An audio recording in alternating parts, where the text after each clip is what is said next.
பார்க்கும் பொழுது அதில் இருக்கும். அப்போ பால் கிணறு இப்பவும் பால் வைக்கணும்னா அதுல என்ன பதம் எடுப்பாங்க, தூசி டஸ்ட் ஆகக்கூடாதுன்னு சொல்லி மூடி போட்டிருக்காங்க. அப்போ பால் கிணறு, கொடிமரம், பள்ளியறை. எல்லாரும் அம்பலப்பதிக்கு வாங்க. நேரம்னா பால் கிணறு, கொடிமரம், பள்ளியறை. தோலகப்பதியை பாருங்க, ரைட் சைடு இருக்கு பால் கிணறு, கொடிமரம் என்ன வைக்கல, பள்ளியறை. அப்ப எல்லா பதிகள் தாங்கல்களுமே முன்ன ஒரு பால் கிணறு வச்சுதான் பள்ளியறை அமைச்சிருப்பாங்க. இப்ப நீங்க மற்ற வழிபாட்டு கோயிலுக்கு போனீங்கன்னா தெப்ப குளம் இருக்கும். தெப்ப குளத்தை கால் நினைச்சிட்டு தான் போவோம். தெப்ப குளத்துக்கு பிறகுதான் கொடிமரம், பள்ளியறை இருக்கும். அப்ப எல்லா ஆலயங்களுமே இந்த ஆகாசத்துடைய அடிப்படையில் தான் ஆலயத்தை அமைக்கப்படுது. அதான் மூலாதாரம், சுவாதிஷ்டானம், மணிபூரகம், அநாகதம், விசுத்தி, ஆண்மை, சகசாரம். அப்ப அந்த பால் கிணறு என்பது மூலாதாரம், பள்ளியறை என்பது சகசாரம். அந்த இடைப்பட்ட நிலையை தான் இப்படிதான் எல்லா பதிகளும் அமைக்கிறாங்க. அதான் நீங்க இப்ப நம்ம வாய்ப்பு இருந்தாலும் கூட ஒரு கொடிமரம் வைக்கும் பொழுது முன்ன ஒரு பால் கிணறு, பால் கிணறுக்கு பிறகுதான் கொடிமரம் இருக்கணும், அதுக்கு பிறகுதான் பள்ளியறை. இந்த ரெண்டுக்கும் இடைக்குள்ள பால் கிணறு போச்சுனாலும் சிக்கல். அப்ப இப்படி ஆலயத்தை அமைக்கிறாங்க பாத்தீங்களா. அப்ப இங்க என்னன்னா மூலாதார பதினா என்ன சொல்லப்படுது, இறைவன் அருள்நூல் சொல்கின்றான், மூல கிணற்றுக்கும் மேல குளத்துக்கும் மேட்டியானே, மேட்டினா ஏணியாக இருக்கின்றேன் சொல்றான். மூலாதாரம் முதல் கொண்டு சகசாரம் வரைக்கும் நான் ஏணியாக இருக்கின்றேன். அப்ப மூலாதார பதினா எப்படின்னு சொல்லப்படுது இல்லையா. இப்போ நம்ம பள்ளியறையை பாருங்க, மண் தரையில இருந்து ஒசந்து இருக்கு இல்லையா. நம்ம பள்ளியறை அப்படிதான் இருக்கு. இதே மாதிரி அம்பலப்பதி பள்ளியறை ஒசந்து இருக்கும். நம்ம சாமிதப்பு பள்ளியறையை பாருங்க, மண் தரையில இருந்து கீழே தான் இருக்கும். அந்த காலத்துல உணர்ந்துதான் வச்சிருக்காங்க. அந்த காலத்துல படிப்பு கிடையாது, ஆனா அறிவு இருந்து. இப்ப என்ன ஆகி போச்சு, படிப்பு உண்டு, அறிவு கிடையாது. இருக்கும், இல்லாத இல்ல சிலங்களுக்கு இருக்கும் இல்லையா. ரெண்டையும் பயன்படுத்தணும். அப்ப அந்த காலத்துல படிப்பு இல்லாம இருந்தாலும் அறிவோடி வச்சாங்க. அதான் அந்த சாந்த பள்ளியறை வந்து மண் தரையில இருந்து கீழ்ப்பக்கம் தான் இருக்கும். அது மூலாதார பதி, முக்குட்டடு மண் தத்துவபதி. அத சகசாரம் வந்து அம்பலப்பதி, அதான் அம்பலப்பதி பள்ளியறை ஒசந்து இருக்கும். இப்படிதான் அந்த பள்ளியறை அமைக்கிறாங்க. அப்போ இந்த சாமி தப்பு என்பது மணவை பதி, மண் தத்துவபதி. இங்க வந்து இறைவன் முதல்ல என்ன பண்றாருன்னா, அந்த கலைமணி அழைத்து இறைவன் கேட்கிறாராம், நான் நாடு குற்றம் கேட்க நல்லதவன் செய்வதற்கு சிறந்த இடம் இதுதானா சொல்லுன்னு இறைவன் கேட்கிறாரு. இறைவனுக்கு தெரியாதது இல்ல, இதுல ஒரு மிகப்பெரிய ஒரு இடத்தையே இறைவன் ஒளிச்சு வச்சிருக்கான். இந்த மக்கள் எல்லாம் தெரியணும். ஆக முதல்ல நம்ம எதுக்கு வெளியிடப்படுது, இந்த மக்கள் எல்லோரும் உணர்ந்துக்கணும், நாம கையெழுத்து வணங்கக்கூடியவன் யார். இப்ப மற்ற வழிபாட்டுள்ளவங்களுக்கு கூட எப்படி ஆகி போச்சு, ஏதோ ஒரு மனிதன். அப்ப ஆகமத்தை உணராதவன் எப்படி வேணாலும் பேசிட்டு போகட்டும். நீ ஆகமத்தை படிக்கக்கூடிய நீங்க கண்டிப்பாக என்னை யார் என்று இங்க உணர்ந்து கொள்ளணும். என்ன இறைவன் வைகுண்டன் என்ன சொல்றான், வைகுண்டன் யார், நான் யார் என்று நீ உணர்ந்து கொள்ளணும் என்பதற்காக அகிலத்திரட்டு அம்மானி மூலமா நமக்கு சொல்லப்படுது. அப்ப இறைவனுக்கு தெரியாது இல்ல, இருந்தாலும் இன்னொரு மூலமாக நம்ம இந்த எவ்வளவு சொல்லி பார்ப்போமே இறைவன் சொல்றாரு. அப்ப அந்த கலைமணிட்ட கேட்கும் பொழுது அந்த கலைமணி சொல்கின்ற, அதாவது பூரணத்தை நாடி புகழ்ந்து முனி கொண்டாடி வாகனத்தின் கோடு வரை தேர்ந்து. வாகனம் யானை, வாகனத்தின் கோடுனா யானை தந்தம். அதாவது வேதவியாச சொல்ல விநாயக பெருமானால் எழுதப்பட்ட ஒரு ஆகமம் இருக்கு, அதை நான் படிச்சிருக்கிறேன், இப்ப நான் உமக்கு சொல்றேன்னு சொல்லி வேதவியாச சொல்ல விநாயக பெருமாள் தன் தந்தத்தின் மூலமாக எழுதிய ஆகமத்தை கலைமணி இப்ப நாராயணத்திட்ட சொல்லிட்டு இருக்காரு. அப்ப அந்த ஆகமத்துல என்ன இருக்குன்னு சொல்லப்படுது முதல்ல. அப்ப அந்த ஆகமத்துல என்னன்னா, கையில சிவனாருக்கு முன்னிலையில பராச மாமுனிவர் போய் நிற்கிறாரு.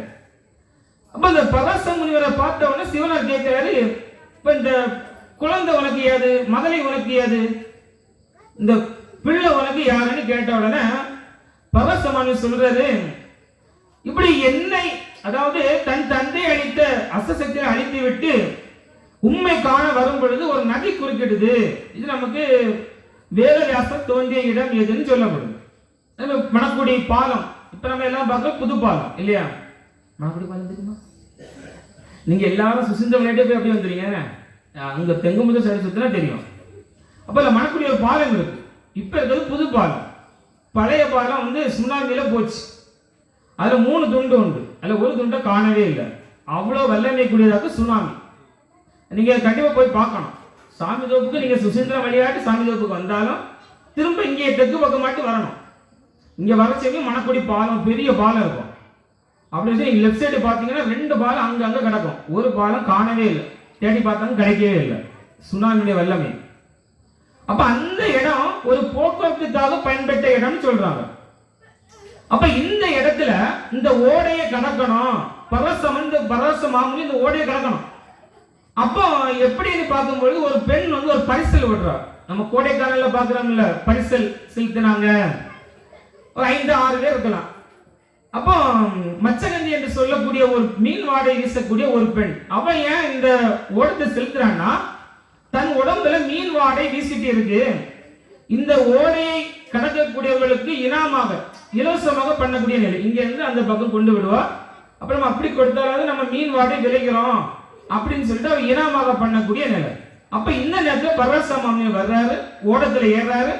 அந்த ஓட நடு வழியில் செல்லும் பொழுது நேரம் எப்படிப்பட்ட நேரம் சொல்லப்படுது? 12 ராசிகளும் 9 கோள்களும் ஒரே நேர்கோட்டில் சங்கமிக்கக்கூடிய தருணம். அந்த நேரம் எப்படிப்பட்ட நேரம் சொல்லப்படுது? நாராயணர் தோன்றிய நேரம், சரஸ்வதி தோன்றிய நேரம், இறைசக்திகள் எல்லாம் தோன்றக்கூடிய ஒரு அற்புதமான ஒரு நேரம் சொல்லப்படுது.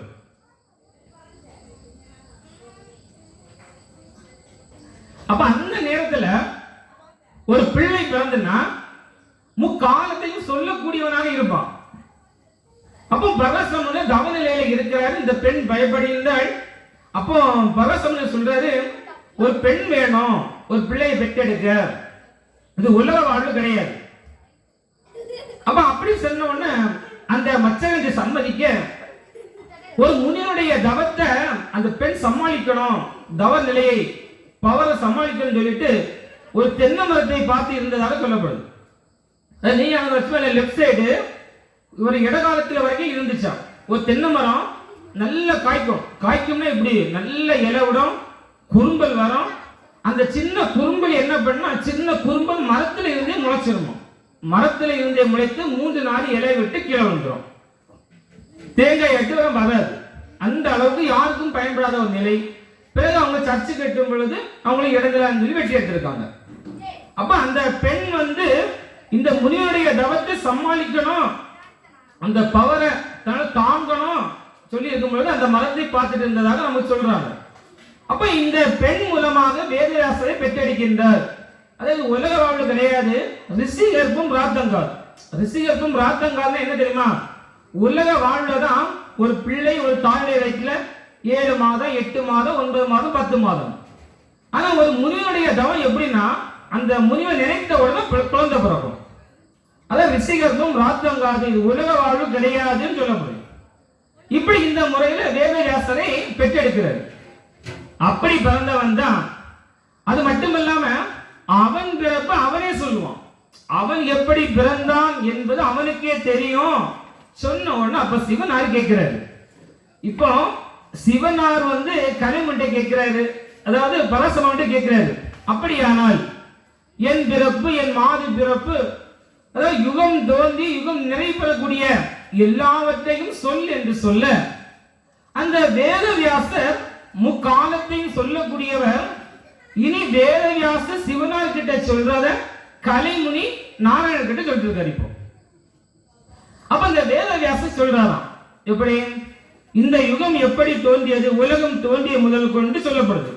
அதாவது ஏகம் ஒரு பரமானதும் இம்மென்ற சத் வளைந்ததும், சத்ன சக்தி தானதம், முழு முதல் கடவுள் தோன்றி அண்ட பிண்டம் தோன்றி குளோனி குண்டோமசாலி தில்லை மல்லால் மல்லோசி வாகனன் இரணியன் ராவணன் மேலும் கம்சன் துரியோதன் முதல் கொண்டு எல்லா அசசக்திகளையும் கொண்ட இறைவன் இந்த 7ஆம் யுகமான கலியுகத்தில், அப்ப நமக்கு இந்த கலியுகம் தான் ரொம்ப முக்கியம்.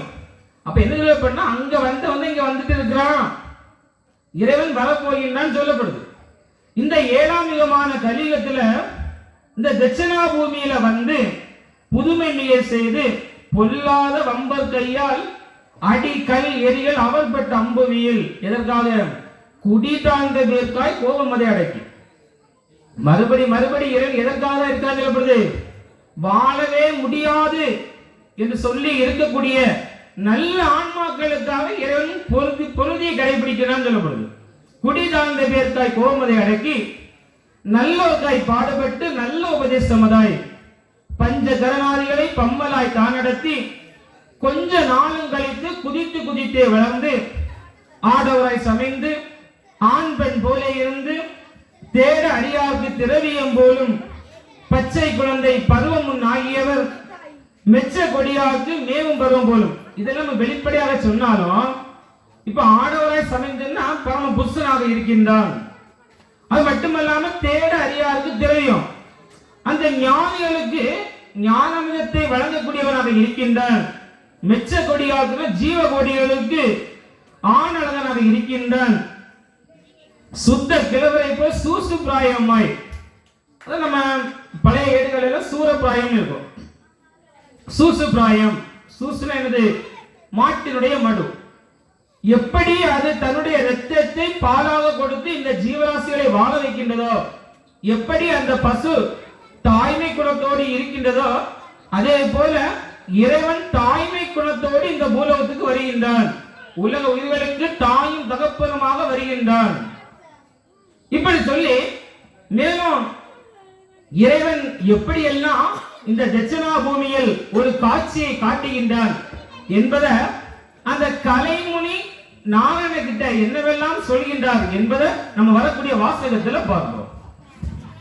இவ்வாறு எல்லாம் எடுத்து மிக முனிவன் அவ்வாறெல்லாம் உரைத்து அகன்றனன் காண்மா முனிவன் துதிகொடு தன்னால் சிவகோவேங்கிரியில் பதிய சிவமோன் பதியென்றாரன் போரே நந்தி சுரரும் நாட்டினார உரையை இந்த பழமொழி போல் இசைந்த பூவி மகிமை தட்சிணா பூமி சிவபூமி நல்லதுதான் சாம்பியாசர் முன்மொழிந்ததுவும் இது ஆனதால் பூமி ஆகும் தவசிருக்க நாம் குமரி குடியிருக்கோம் இந்நகரே சங்கு துறை முகத்து சதகோடி அற்புதங்கள் எங்கோ மகிழ இயல்பு பெற்றதின் நகரே மங்கை பதி நகரு மணவை பதி நகரு கங்கை குல நகரு கண்ணாள தன்னகரு பஞ்சவர்கள் அஞ்சு பார்மன்னர் தன்னகரு சஞ்சீவி தன்னகரு தவத்தோர் குரு நகரு தெய்வகுல மன்னே சிறந்த குரு நகரு சைவ முனி மாதவத்துக்கு இது நகரு மேலோக காட்சி விளங்கிருக்கும் இந்நகரு சாலோக சாமி சார்ந்திருக்கும் இந்நகரு அரம்பை ஸ்ரீமாராடும் சுனை நகரு பரம்பெரிய சேடன் பவிசு குரு நகரு பாவி ஊரை நகரு வைகை குரு நகரு தாவி குலாவும் சந்தபச்சி தன்னகரு சொல்ல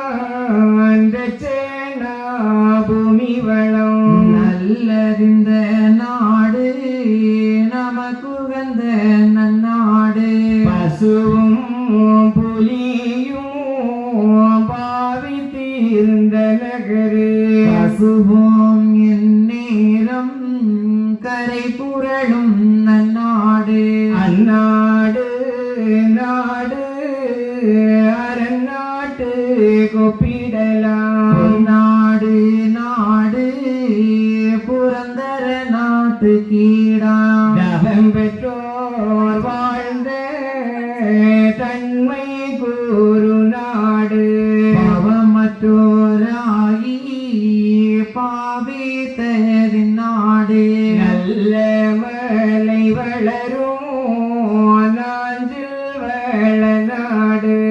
சொல்லருசியான சிறந்த குரு நாடு ஒரு நாடும் இந்நாட்டுக்கு ஒவ்வாது உத்தமரே நாடு ஈசர் தினமுறையும் நன்னாடு சம்பத்து கேட்டே சகல குரு நாடு இன்பம் வளரும் இசைந்த குரு நாடு ஆதி ஒரு முனிவன் அடவில் தவசிருக்கே நீதி அறிய வென்று நிமலனும் தேவியுமாய் கண்டது போல் கரை கண்டர் வேசமிட்டு பற்றாண்மை பார்க்க பாரின் மிகமேந்து அந்த முனி எடுக்கல் அந்தீரா போயடைந்தார் சுந்தன் அருளால் சீறி ஒரு கடுவாய் பசுவையும் கண்டதையும் பார்த்து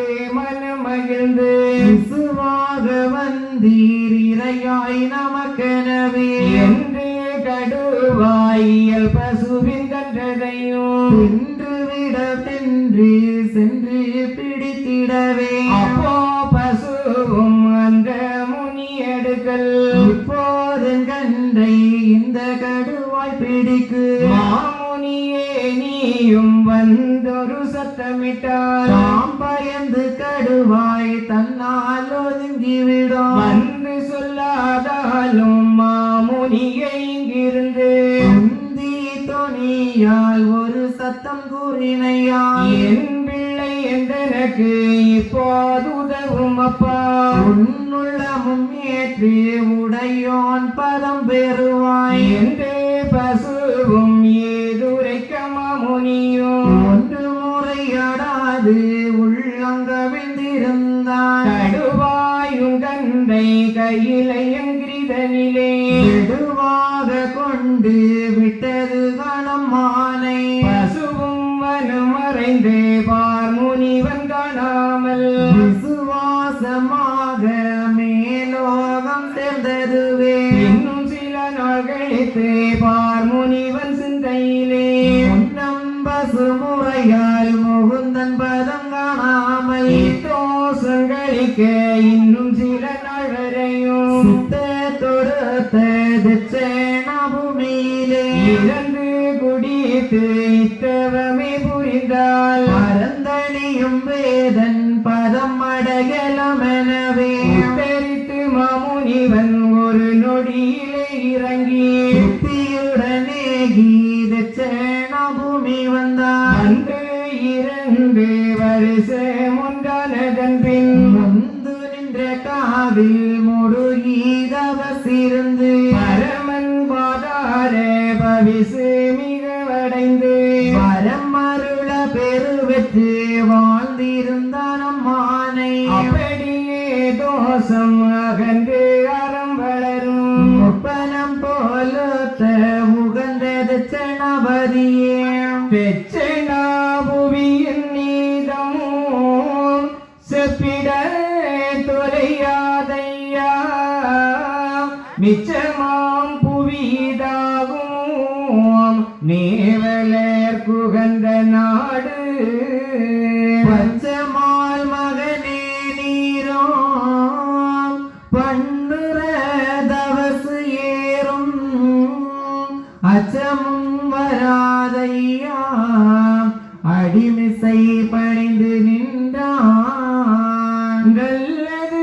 தானே என்று நாரணர் தயவு கூர்ந்து வெள்ளமேர் மனவை வாரி மேன்முகம் அதிலே நின்று அல்ல நோய் பிரியகெல்லாம்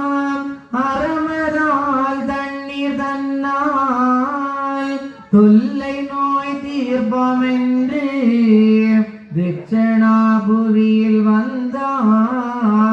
வந்தவர் தலமும் பார்த்து வழியில் குலமும் பார்த்து சந்தமாய் மகிழ்ச்சி கூர்ந்து சாமியும் முனியை பார்த்து இந்த மாநகரில் வாழும் ராசனும் அறியவென்றே விந்தையாய் அறிவு ஒன்று விரித்தெழுதி அனுப்புமென்றார். வார ராமச்சந்திர சூரிய நாராயணர் தாமே வைகுண்டமாய் தோன்றி தர்மம் நித்திச்சு காணிக்கை கைகூலி காவடி என்றே திருச்சம்பதி முதல் வேண்ட அவசியம் இல்லை என்று நிறுத்தலாக்கியே உகஞ்சோதித்து ஒரு குடைக்குள்ளாள 1008ஆம் ஆண்டு மாசியில் கடற்கரையாண்டி நாராயணம் பண்டாரமென நாமமும் கூறி எளிய கோலமென பாவிச்சு தட்சணம் பள்ளி கொண்டிருந்து தர்மமாக தாரணியாவேற்கும் தண்ணீரினாலே சஞ்சல நோய் கர்மம் வர்மம் வாதை கோதை பயங்களையும் பிறவி நாசமும் பொய்வினை சஞ்சாரமும் பீடை கோடை வாடை தீர்க்கவும் பிள்ளை இல்லாத பேருக்கு பிள்ளை கொடுக்கவும் கண் இல்லாத பேருக்கு கண் கொடுக்கவும் தனம் இல்லாத பேருக்கு தனம் கொடுக்கவும் சாம்ப சதாசிவ சாமி மூவரும் சற்குணமாகியே தன்னால் ஒரு வேஷமாகி சமைந்து சாதி உயர்கொண்ட சக்தி மாதர் வழியிலே சகல குண நாராயண தீர சம்பன்னர் சாதி வைகுண்டமாய் சமைந்திருக்கிறதும் இனி நன்றாய் தெரியுமே. ஆனதினால் பூமியிலே அடிபிடி அநியாயம் இறை தெண்டம் கைகூலி அவகடம் பொய்ப்புரட்டு அவர் செவியில் கேட்க உண்ணாதென்றும் மகாகோடி தர்ம பாக்கியசாலியாய் பூமியிலே அதிக பாசமாய் விரித்து அவர் அருகில் சூழம் அலங்கார தர்மமணியாய் நிறுத்தி அந்தர வீடு லாடம் திறந்து அதன்படி அறநடனம் திருநடனம் ஆடல் பாடல் அங்கனே கண்ணோக்கி சகலதும் பார்த்தாராய்ந்திருப்பதால் அவரவர் நினைவில் இருக்கிறதெல்லாம் அவருக்கு தெரியாமல் இருக்கிறதல்லவே. அது கண்டு பதறி ஆறானாலும் அவரிட்டிருக்கிற சட்டம் போல் நடந்து கொள்வாராகவும் அங்கனே நடக்கிலன்னு வருகில் அவர் நிச்சயித்திருக்கிற தேதியில் நடக்கும்படியே வரும்.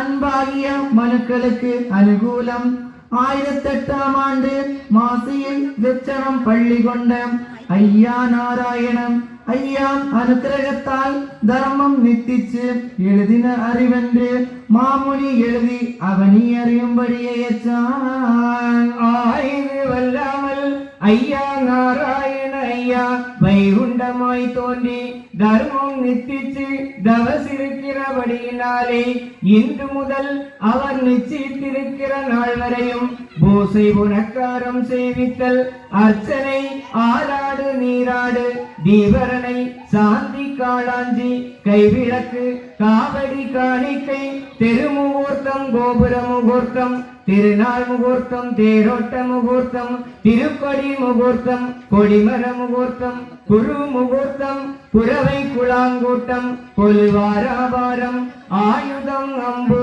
அச்சுநடை ஆனை நடை அலங்காரம் மஞ்சனை குளி நீராடல் இது முதலுள்ள நன்மை சுபசோபனம் வரையும் அவர் காணதல்லவே. ஆனதினால் நீங்கள் இதுவெல்லாம் இது நாளுக்ககம் வீணில் செலவிடாமலும் விருதாவில் நரகில் விழாமல் இருக்க கடவுள் இது நாராயண வைகுண்ட சுவாமி திருவாக்கு உபதேச கருணையினாலே மாமுனி எழுதி அயச்ச வாசகம். என்றிந்த விவரம் எல்லாம் எழுதியே உலகில் விட்டு நன்றிந்த ஆட்சி வெள்ளி நற்கதீர் உதிக்கும் வேளை பண்டிந்த மூலம் தன்னில் பஞ்சமி நேரம் தன்னே குண்ட அரசு கோமான் குவலயம் அதிலே வந்தான். நாதன் குருநாதன் நாராயணநாதன் மாதவனும் தட்சணத்தில் மாமருத்து மாவடியில் மணவை பதிமுகத்தில் மாது கண்ணி பார்வையிலும் இணையான பஞ்சவரில் ஏற்ற மரிச்சுடனோ மணமான நாதன் மகாபரனை தாண்டாடி வணங்கும் தவதால் வந்த தாமரை பதியில் தெச்சனாமூலை தென்வாரியற்றமதில் உள்ள தேவர் முழங்கி குறவையிட தேவர் திசையிட்டும் ஜெய ஜெய என நெருங்க மூவர் அதிசயமாய் மோடு வழி தாழ்த்திறந்து ஆரபாரத்துடனே அவர்கள் வந்து பார்த்து நிற்க வீரநாராயணரும் வித்தார தட்சணத்தில் பள்ளி கொண்டார் என்று நாமம் பரந்திடவே உள்ளியே சொருபம் சுற்றி நரமானை வைகுண்டம் என்று மனுவோர் அறிந்திடவே கொண்ட நாதன் மேவி நின்ற தட்சணத்தில் யாமம் மிக கூறி அதிக திசையத்தில் உள்ள ஓம பசாசுகளை ஒதுங்க உபதேசித்தான். மேல் நடப்பையெல்லாம் வித்தார நாரணரும் நடப்பாக துறந்து துறந்து படித்தார். கண்டவர்கள் எல்லாம்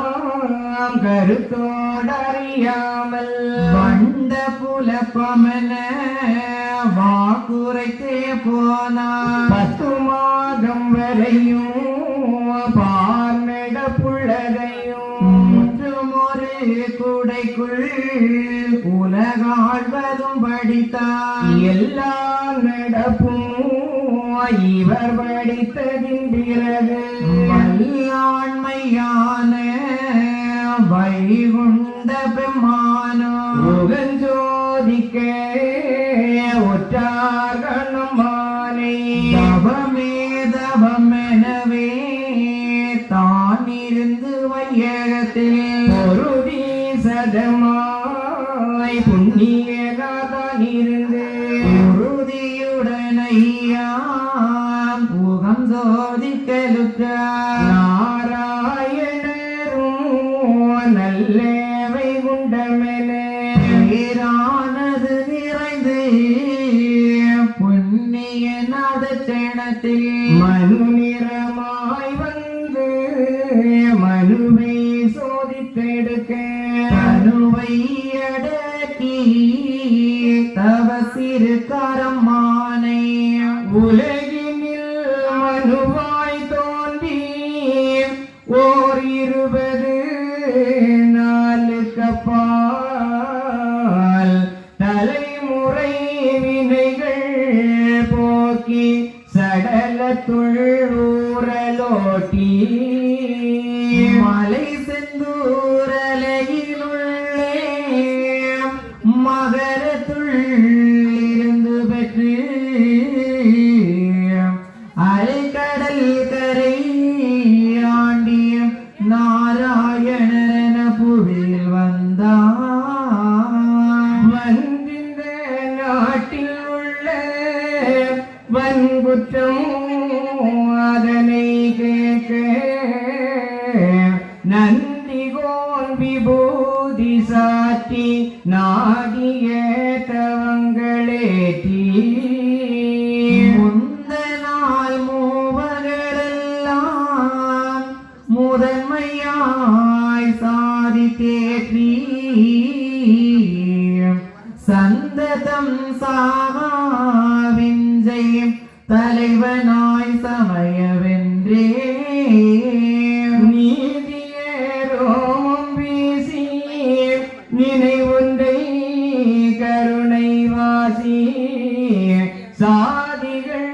உரைகளாற்றி சடத்துற ஆசையற்று மாதியாங்காரமற்று மலசல மதங்களற்று ஆதியை கருணை நாட்டி அவர்தவம் புரிந்தரையா ஆசைய பாசமற்று அனுதார குளங்களற்று மாசதா வினைகளற்று வாக்கலங்காரம் மற்று நீசமாங்கலியற்று நீல தாசையற்று ஓசையாம் வெளியை தாண்டி ஒருவனை கண்டு வந்தாரையா கண்டவர் பாலேற்று கண் சுழி முனையில் நாட்டி பண்டவர் செகலில் பெற்ற படிமுறை தவறா நாட்டி கொண்டவர் லோகம் தன்னை குமியவோர் தலத்திலாக்கி ரெண்டதும் அறிய வென்றே இவதவம் செய்யலுற்றார் மனுவதாரம் கொண்டு வந்தவர் பிறக்கலுற்றார் தனுமனு ஓரெல்லாம் தழைத்து நீடூடி வாழ்ந்து மனுதர்ம புவியை கண்டு வாழ்வரா வாழ்வு வாழ துணிவுடன் மனதில் ஏற்றி சூரிய தவசு நின்றான் முற்பிதீர் வழிகள் எல்லாம் முதன்மை போலாக வென்றும் கற்பினை படியே தோன்றி கலியுகம் அதிலே வந்த அற்புத மடவாரோடும் ஐவனர் குலங்களோடும் செப்பிய சாதி எல்லாம் செயல்பெற தவசியானா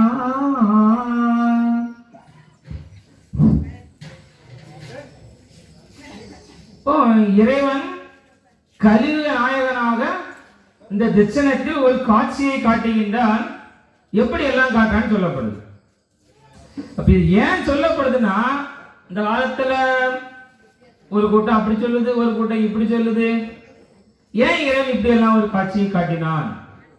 அப்போ இறைவன் வந்து டைரக்டா சொன்னா கூட என்னோட காதல கேட்காம போயிடும். சரி, வேதங்களை தொகுத்து வழங்கிய வியாசம் மூலமாட்டால் நாம சொல்லுவோமேன்னு இறைவன் சொல்றார். எல்லாமே இறைவனுக்கு தெரியாத ஒண்ணும் கிடையாது. நம்ம ஏடு முழுக்க முழுக்க லட்சுமா தேவி கேட்கின்றாள், நாராயணன் அதுக்கு பதில் சொல்றாரு. இப்ப லட்சுமா தேவிக்கு தெரியாது கிடையாது, நாராயணன் சொல்லிதான் லட்சுமா தேவி தெரிய வேண்டும் என்பது கிடையாது. நாம அறிந்து கொள்ள வேண்டும். யாரையும் ஐயாவிதாரம் மட்டும் இல்ல, இறைவனுடைய பிள்ளைகளை அறிந்து கொள்ள வேண்டும். இந்த நல்ல ஆன்மாக்கள் எல்லாம் அறிந்து கொள்ள வேண்டும் என்பதற்காக தான் லட்சுமா தேவி கேள்வி கேட்பது போலவும் நாராயணன் பதில் சொல்வதுமாக ஏடு வடிவமைக்கப்படுது நமக்கு. அப்ப இறைவன் ஏன் ஒரு காட்சியை காட்டுறார்? முதல்ல நம்ம சொன்னோம், எல்லா இடமும் இறைவன் இருந்தாலும் வணங்குவதற்கு ஒரு இடம் இறைவன் இதோ இருக்கின்றான் என்பது எப்படி இந்த அஞ்ஞான இருளில் இருக்கக்கூடிய இந்த ஊனக்கண்களுக்கு தேவையோ, அதே போல அந்த கலைக்கோட்டு மாமுனியன் கேட்டதின்படி, இப்ப இந்த கலி அழிக்க வருவேன் என்று சொல்கின்றீரே, நீர் அந்த கலி அழிக்க வரும்போது நாங்கள் உண்மை கண்டு நலம் பெறுகிறபடி இந்த ஊனக்கண்ணுக்கு ஒரு காட்சி வேணும். அதன்படி இறைவன் ஒரு காட்சியை காட்ட போகின்றான். அது மனு நிறமாக, மனிதனாக இல்ல, மனு நிறமாக எல்லா இடத்திலும் நமக்கு நிரூபிக்கப்படுது. மனு நிறமாக வந்தான். அதான் நமக்கு இப்ப உள்ள வாசனை நமக்கு சொல்லுது எப்படி எல்லாம் இறைவன் காட்சியை காட்டினா. அப்ப நமக்கு இப்ப நாங்க நிறைய இடத்துக்கு நாங்க பாராயணத்துக்கு போவோம். அதுல சில தாங்கல்காரங்க சொன்னது, சிலவங்க சொன்னதெல்லாம் நம்ம சொல்லுவோம். இப்ப நம்ம நினைக்கலாம், இறைவன் இப்படியெல்லாம் ஒரு காட்சியை காட்டியிருக்கின்றானா நம்ம பார்ப்போம். அப்ப வேதவியாசர் என்ன சொல்றாரு? வேதவியாசர் சிவன் கிட்ட சொல்றத கலைமணி இப்ப நாராயணர் கிட்ட சொல்றாரு. அப்ப இந்த ஆரியத்தை நிறைவு செய்த மாயன் இந்த ஏழாமிகமான கலியுகத்தில் அடி கல் எரியல் அவர் பெற்ற அம்பொறியில் குடி தாழ்ந்த பேருக்காய் கோபமதி அடைக்கும். அப்ப இந்த கஷ்டம் ஏன் தான் பண்றான்னு சொல்லப்படுது? நமக்காக. வாழவே முடியாது என்ற நிலையில இருந்த நல்ல ஆன்மாக்களுக்காக என்ன வர்றான். இப்ப நம்ம ஏழு கூட சாதி தலைவன் நீ ஏன் இருக்க ஏற்கல இல்லையா? ஆனா அந்த மன்னன் இறைவனை பிடிக்க வர்றதில்லை. அவன் முதல்ல என்ன சொல்றான்? ஆய்ந்து விசாரித்து அறிவித்து சொல்லணும்னு சொல்றான். இறைவன் என்ன ஜாதியில வருவான்னு கேட்டது ஜோதிடம் என்ன சொல்லுச்சு? இந்த ஜாதியில் இவர் வருவார் என்று சொன்னக்குரிய தீர்ந்ததுன்னா எப்படி? ஜாதகத்துல ஆகமத்துல அப்படி கிடையாதுன்னு சொல்லப்படுது. இறைவன் எந்த ஜாதியில வருவான் யாருக்கு தெரியும்? இறைவனுக்கு ஜாதியும் கிடையாது, மதமும் கிடையாது. ஆனா என்ன சொல்றாரு? இறைவன் வரக்கூடிய இனம் பொறுமை குலமா இருக்கும், பெரிய வழியா இருக்கும், அவ்வளவுதான். அப்ப இறைவன் ஏன் தோன்றான்னு சொல்லப்படுது? நல்லவர்களுக்காக, நல்லவர்களை காப்பாற்றணும். இயேசுவாக வச்சது யூதர்களை காப்பாற்றணும். இப்படி எல்லா அவதாரமும் ஒவ்வொரு இதுல நல்லவங்க இருப்பாங்க. நல்ல ஆன்மாக்களுக்காக அவதாரம் செய்யறான்னு சொல்லப்படுது. இறைவன் ஜாதியை பார்த்து மதத்தை பார்த்துல வரமாட்டான். எந்த ஆகமத்திலையும் இறைவன் இந்த ஜாதியில தான் இருக்கிறான், இந்த மதத்துல இருக்க எந்த ஆகமத்திலும் கிடையாது. அப்படி இருந்தால் ஆகமம் கிடையாது. முதல்ல இறைவன் ஒரு நாளும் நீ என்ன வணங்கினாதான் உன்னை காப்பாத்துவேன் அப்படின்னு இறைவன் ஒரு நாள் பேச மாட்டான். நம்ம சொன்ன பாத்தீங்களா, இந்த மலை துளிகள் எல்லாம் உங்க ஆயினி வலையில பொழிந்தாலும் சரி, மார்த்தாண்டத்துல பொழிந்தாலும் சரி, நாகர்கோயில பொழிந்தாலும் சரி, சேரக்கூடிய இதை எங்கதான் போய் சேருது? கடல்ல போய் தான் சேருது. அப்ப இறைவனை எந்த இறைவனை வணங்கினாலும் நம்பி பிடிச்சு வணங்கு, அவ்வளவுதான். இறைவன் என்ன வணங்கினாதான் காப்பாற்றுவேன் அப்படி இறைவன் ஒரு நாள் சொல்லவே மாட்டான். அப்ப அதை இங்க நமக்கு ஞாபகப்படுத்தப்படுது. எப்படி இறைவன் இப்படி எல்லாம் ஒரு காட்சியை காட்டுவான். 4 பிராயம் 4 அதுக்குள்ளே எடுத்து 4 பிராயம் என்னது? இப்ப நாம சின்ன பிள்ளையில இருந்து ஒரு முதியோர் பிராயம் வரைக்கும் எப்படி வர்றோமோ, குழந்தை, வாலிபம், யௌவனம், விருத்தாபியம், இந்த நாம இருக்கக்கூடிய இந்த 4 பிராயம் எப்படி நாம சிறு பிராயத்துல இருந்து ஒரு முதிர்ந்த பிராயத்துக்கு வருவோமோ, இந்த நிலைய ஒரே நாளுக்குள்ள காட்டி கொண்டு இருக்கிறான இறைவன். இப்ப நமக்கு மார்த்தாண்டத்துல ஒரு ஆளை நமக்கு தெரியாதுன்னு வச்சுப்போமே. இப்ப நாம ஒருத்தங்க கிட்ட டவுட் கேட்கிறோம், இந்த ஆளை பார்க்கணும், ஆள் எப்படி இருப்பா நாம கேட்போம். அப்ப என்ன சொல்லுவாங்க?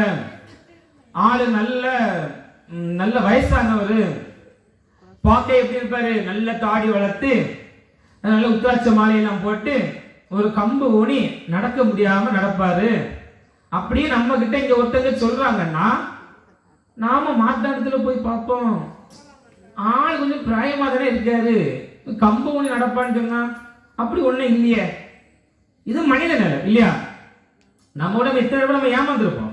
ஆமா அப்படி இல்லை சொன்னாங்க, இந்த ஆள் இப்படி இல்லையே, ஆள் வித்தியாசமா இருக்காரு. ஆனா இறைநிலை எப்படி தெரியுமாயா? சாமி தோப்புல இருந்து இங்க வந்து ஒருத்தங்க சொல்றாங்க, அந்த சாமி தோப்புல ஒரு ஆளு கணக்கு சொல்றாரு பாத்துக்கா, நல்ல தாடி வைத்து இன்னைக்கோ நாளைக்கோ எப்ப வேணாலும் போகலாம், அப்படிப்பட்ட நிலையில ஒரு கிழமை இருந்து கணக்கு சொல்றான் பாத்துக்கா அப்படின்னு யாரா சொன்னா நம்ம மைண்டுக்குள்ள எப்படி இருக்கும்? இன்னைக்கோ நாளைக்கோ போயிடுவானா, அப்ப ரொம்ப வயசா இருக்குமோ அப்படின்னு நம்ம எண்ணத்துல போவோம் தெரியுமா? சாமி தோப்புல பார்த்தா அப்படியே காட்சி. அப்ப நம்ம நினைப்போம், ஆமா அவன் சொன்னது உண்மைதான். ஒரு சின்ன பிள்ளையாக ஒருத்தன் வந்து இருக்கிறான் பாரு, சின்ன பிள்ளையாட்டு. அது என்ன சொல்லப்படுது? பார்க்க பிராயமுமாய் படுக்க கிழவனுமாய் தாக்க தீரவனுமாய் சந்திக்கு சைந்தனுமாய். நீ ஒரு பிராயமான ஒரு பையனாக பார்த்தா பிராயமான பையனாட்டு காட்சியை காட்டுறான். ஒரு வயசான கிழவனாட்டு பார்த்தா வயதான கிழவனாக காட்சி வடக்கு வாசல்ல. மேலும் இந்த உலகத்துல எப்படி எல்லாம் காட்சியை காட்டியிருக்கிறான் நம்ம பார்ப்போமா? ஒரு தாங்கல்ல ஒருத்தவங்க சொன்னாங்க, அங்க இருக்கக்கூடியவங்க எல்லாம் ஐயா பார்த்து என்ன தெரியுமா சொல்றாங்களா? சாத்தான். நம்ம வணங்கக்கூடிய இறைவன் யாரு? சாத்தான்னு சொல்றாங்களாம். அப்ப அவங்க முதல்ல வருத்தப்பட்டு சொன்னாங்க, ஐயோ நம்ம ஐயா அவங்களுக்கு சாத்தா நாட்டு தெரியாதான் பார்த்துடுங்க. அப்ப அடுத்த வருடம் நம்ம பராமரித்து போச்சு நம்ம சொல்லி கொடுத்தோம். இறைவன் ஏன் சாத்தான காட்சியை காட்டுறான்னு தெரியுமா? இப்போ நம்ம கண்ணுக்கெல்லாம் இறைவன் எப்படி காட்சியை காட்டுறான்? வைகுண்டமாக காட்சியை காட்டுறான். வைகுண்டம்னா என்னது? வைனா ஞானம், குண்டம்னா அக்னி, ஞான அக்னியாக ஞான ஒளியாக காட்சியை காட்டி கொண்டு இருக்கிறான். இப்ப ஒருத்தனுக்கு சாத்தா நாட்டு காட்சியை காட்டி இருக்கிறான், இன்னொருத்தனுக்கு பேயாக காட்சியை காட்டிட்டு இருக்கிறான், இன்னொருத்தனுக்கு பிசாசாட்டு காட்சியை காட்டுறான், இன்னொருத்தனுக்கு எப்படி காட்சியை காட்டுறான்? சுடலை மாத நாட்டு காட்சியை காட்டுறான், இன்னொருத்தனுக்கு எப்படி காட்சியை காட்டிட்டான்? அவைய தாத்தாவாட்டு காட்சியை காட்டிட்டான். இப்ப இதுல யாருக்கு மேல தப்பு? இப்போ இறைவன் மேல தப்பா? இப்படி எல்லாம் ஒருத்தனுக்கு காட்சி தென்படுதே, அவன் மேல தப்பா? நாம் யோசிக்கணும். என்ன தெரியுமா? பாவம் செய்த பாவிகளுக்கு அப்படிதான் காட்சியை காட்டுவான். அதான் இப்படி காட்டினாதான் இறைவன். இப்போ உலக வாழ்ல இப்ப நாம ஒருத்தனுக்கு சாத்தான காட்சியை காட்ட முடியுமா? ஒரு பேயா காட்ட காட்சியை காட்ட முடியுமா? அவைய தாத்தா வாட்டு நான் நிக்க முடியுமா? முடியாது. அப்ப இப்படி எல்லாம் ஒருத்தை காட்சியை காட்டுறான்னு யாரால முடியும்? இறைவனால மட்டும் முடியும். அப்ப என்ன சொல்றான்னா, டேய் நீ வணங்கக்கூடியது இறைவன்டேன்னு சொல்றான். அப்ப அந்த தாங்களே இப்ப 2 வருஷம் நல்ல சந்தோஷம், எப்பாடா. அப்ப நம்ம என்ன சொல்றோம்னா, சிலவங்களுக்கு எல்லாம் இறைவன் சாத்தா நாட்டு காட்சி இப்பவும் காட்டிட்டு இருக்கிறான்.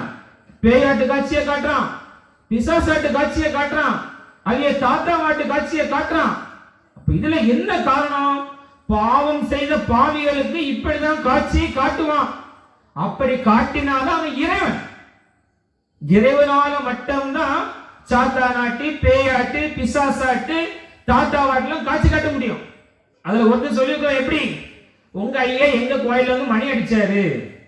அப்ப அவன் பாவம் அதோடு விட்டுட்டு இல்ல, மணி அடிக்க நேரம் இப்படி திரும்பி பார்த்திருப்பான் இல்லையா?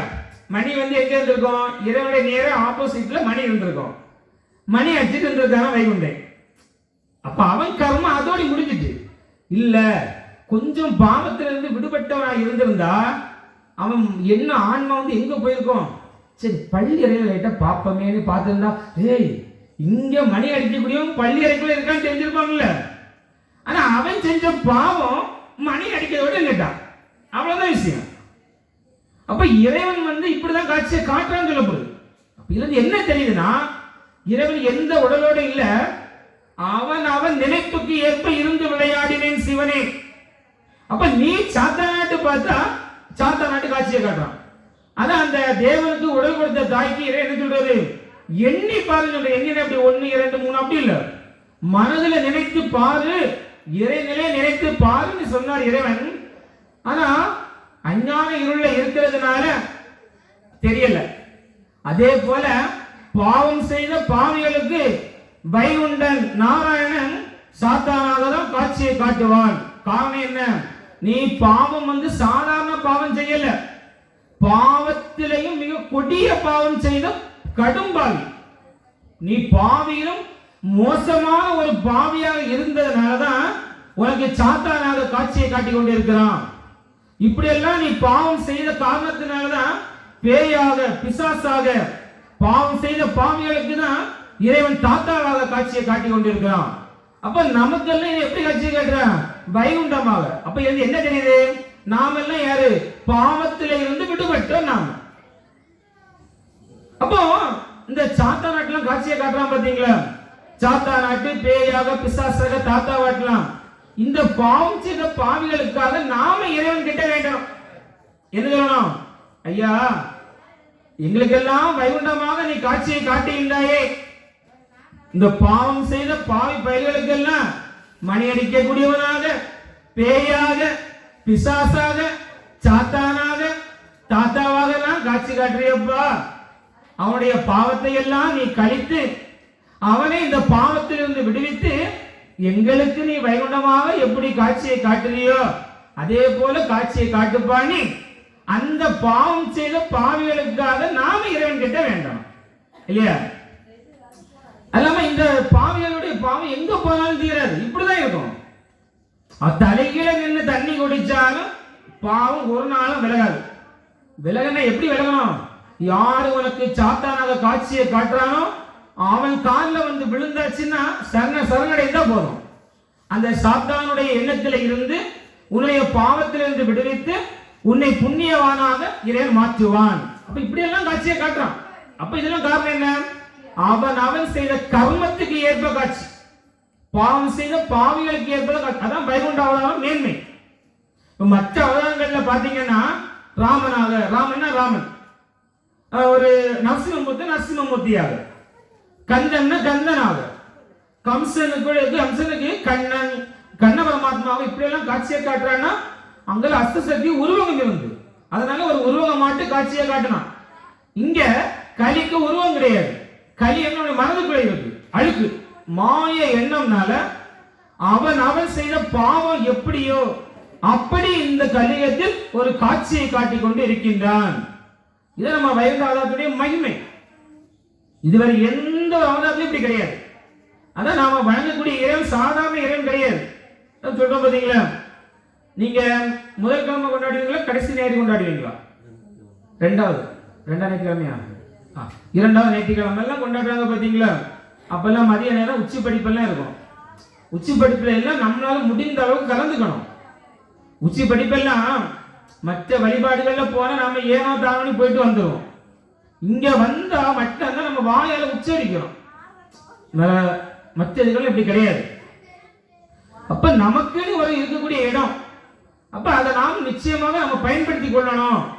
இறைவனுடைய ஆலயத்துல பள்ளியை திறக்கும் பொழுது சங்கு ஊதி மணி அடித்து நம்மளால் முடிந்த அளவுக்கு சீக்கிரம் வரணும். சீக்கிரம் வந்து இந்த திருவிழா நேரங்கள்ல எல்லாம் நம்ம பார்க்கலாம் பாத்தீங்களா, காய்கறி வெட்டி கொடுக்கிறது இதெல்லாம் ஒரு தர்மத்துல தான் சென்று சேரும். இறைவன் சொல்றாரு, உங்களை நான் ஏவல் கொண்டு உங்களை நான் ரட்சிப்பேன். ஏவல் கொண்டு எப்படி? உன்னை எனக்கு அந்த காயினை நறுக்க செய்து உன்னை ரட்சிப்பேன். இந்த ஆலயத்தை சுத்தம் செய்ய வைத்து உன்னை நான் ரட்சிப்பேன்.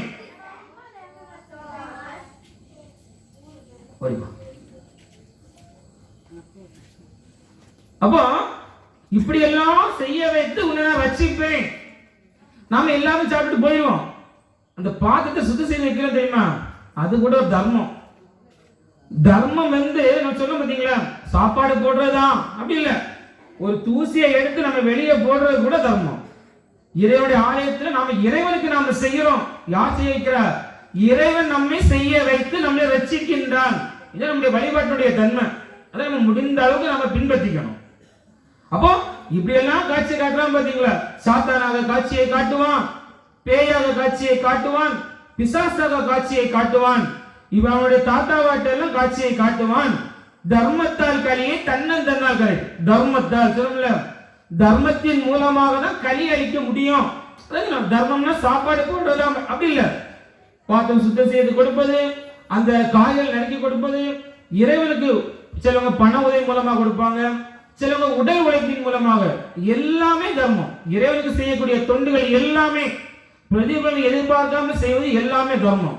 இந்த தர்மத்தின் மூலமாக கலி அளிக்க வைத்து காந்த கோலம் எடுத்து, இதான் நம்ம ரொம்ப முக்கியம் வழிபாட்டுல. காந்த கோலம் எப்படி?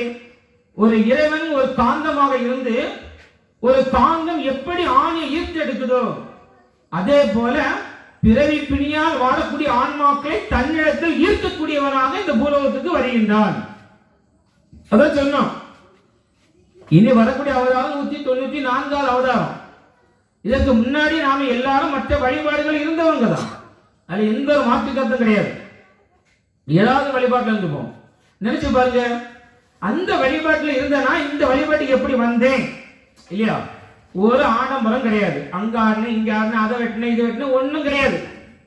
எப்படி அந்த வழிபாட்டில் இருந்தனா இந்த வழிபாட்டில் எப்படி வந்தேன் யோசிச்சு பாருங்களா. யாருக்கும் அதுக்குள்ள ஆன்சர் விடையே தெரியாது. ஏன் தெரியுமா? நமக்கு தெரியாமலேயே நம்மை கவர்ந்து இழுத்து வெட்டி கொண்டிருக்கிறான். இறைவன் ஒரு காந்தமாக நம்மை ஒரு ஆணியாக ஒரு இரும்பாக எடுத்து அவரிடத்தில் ஈர்த்து வைத்துக் கொண்டிருக்கின்றான். இப்படி காந்த கோலம் எடுப்பான், நடுதீர்ப்பு செய்ய. அது மட்டுமில்லாம இந்த மக்களுக்கு எல்லாம் சாகா வரங்கள் கொடுத்து, அதாவது சாகா வரம்னா பிறப்பு இறப்பு இல்லாத பேரின்ப வாழ்வை கொடுத்து ஆண் பெண்ணுடனே அதிக வாழ்வும் கொடுத்து அல்ல லகச்சி அரசாழ்வார் சீமை 56 ஈஸ்வரரே. மும்மூர்த்தி எல்லாம் முதல் மூர்த்தியாய் இருக்கும், எம்மூர்த்தி எல்லாம் இயல்மூர்த்தி போல் இருக்கும், பேரானந்தனாக இருப்பான் இறைவன். இப்படி இறைவன் குழந்தை வைகுண்டர் குமாரபிராய மட்டும் வளர்ந்து தவம் செய்வது வாய்த்த புவி தட்சணமே. அப்ப இறைவன் எல்லா நிலையும் இங்க தட்சணத்தில் ஒரு காட்சியை காட்டி இந்த ஆன்மாக்களை பிறப்பிலிருந்து விடுவித்து எல்லா நிலையும் கொடுப்பது இந்த தட்சிணாபூமி. தட்சிணாபூமி இது கன்னியாகுமரி மாவட்டம் முழுவதும் தட்சிணாபூமி சொல்லப்படுது, நம்ம வாழக்கூடிய பூமி. அப்ப இந்த தட்சிணாபூமியுடைய மகிமை என்ன, நாம வாழக்கூடிய பூமியுடைய மகிமை என்ன சொல்லப்படுது? நாம இப்ப வீடு கட்டி இருக்கிறோம் பாத்தீங்களா, இதுல நம்ம வீட்டுன்னு பார்த்தா கிடையாது, இது நம்ம வாசனுக்கு நம்ம அடுத்த இடம் பார்க்கலாம், இதெல்லாம் வாடகை வீடு. அப்ப நம்ம நினைக்கலாம் எவ்வளவு பணம் கட்டி நான் வீடை கட்டி இருக்கேன், வாடகை வீடா இல்லையா, நம்ம அடுத்த வருடம் பார்ப்போம். இப்ப இங்க இறைவன் நாம வாழக்கூடிய இந்த தட்சிணா பூமி எப்படி சிறப்பானது, இந்த பூமி எப்படி அந்த நந்திசர் சொல்கின்றார். அப்போ அந்த முதல்ல இந்த கலைமுனி நாரதர் கிட்ட சொல்றத இப்ப யார் இங்க சொல்லிட்டு இருக்கிறார், வேதவியாச சிவனா கிட்ட சொல்றது பாத்தீங்களா, அத முதல்ல கோவிங்கிரியில பதித்து வைக்கப்படுது, நந்தீஸ்வர் மூலமாக பதித்து வைக்கப்படுது. இறைவன் இப்படி எல்லாம் வருவான், இப்படி எல்லாம் சாத்தா நாட்டு காட்சியை காட்டுவான், அவன் கர்மத்துக்கு ஏற்ப காட்சியை காட்டுவான் இந்த கலியுகத்தில். இப்படி அந்த கோவிங்கிரியில பதித்து வைக்கப்பட்டு தட்சிணா பூமியுடைய மகிமை. பசுவும் புலியும், அதாவது தவம் பெற்றோர் வாழ்ந்த தன்மை குருநாடு, பவமற்றோராகி பாவித்த தின்னாடு. பாவம் செய்தவன் கூட பாவத்தில இருந்து விடுபடணும் என்று பார்க்கும் பொழுது தட்சிணா பூமியில பிறந்து அவன் இறைவனை நாடினால் பாவத்திலிருந்து விடுபட்டு இறைவனோடு ஐக்கியமாகக்கூடிய ஒரு புண்ணிய பூமி தான் நாம வாழ்ந்த தட்சிணா பூமி. அதன் தோஷ மிகு கர்மம் தொலைக்கின்ற தட்சணமே. அதனால்தான் சம்பூர்ண தேவனை இறைவன் இந்த தட்சிணா பூமியில பிறகு செய்தான். ஏன்?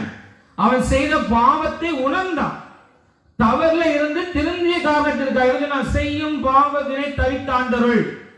அப்போ இனி நான் செய்யக்கூடியது எல்லாம் பாவ செயலப்பா, பாவத்தை இருந்து தவித்த ஆண்டவர்களும் கேட்டான் பாத்தீங்களா, அவன் செய்த குற்றத்தை திருந்திய காரணத்தினாலதான் அந்த சம்பூர்ண தேவனை தட்சிணா பூமியில பிறை செய்து அவனுடைய ஆன்மாவை இறைவன் ஏற்றுக்கொண்டான். அதான் நாம தட்சிணா பூமியில நம்ம பிறகு எடுத்திருக்கிறோம். அப்படிப்பட்ட ஒரு பூமி. அப்போ ஒரு கதை நமக்கு சொல்லப்படுது. ஒரு சமயம் ஒரு பால் முனிவன் ஒரு வனத்துல தவத்தை மேற்கொள்றான். அப்போ சிவனாரும் உமையும் ஒரு பசுவும் கண்டுமாக ஒரு காட்சி. அப்ப அந்த நேரத்தில் ஒரு கடுவாய் கஞ்ச பிடிக்க வருவது போல ஒரு காட்சி.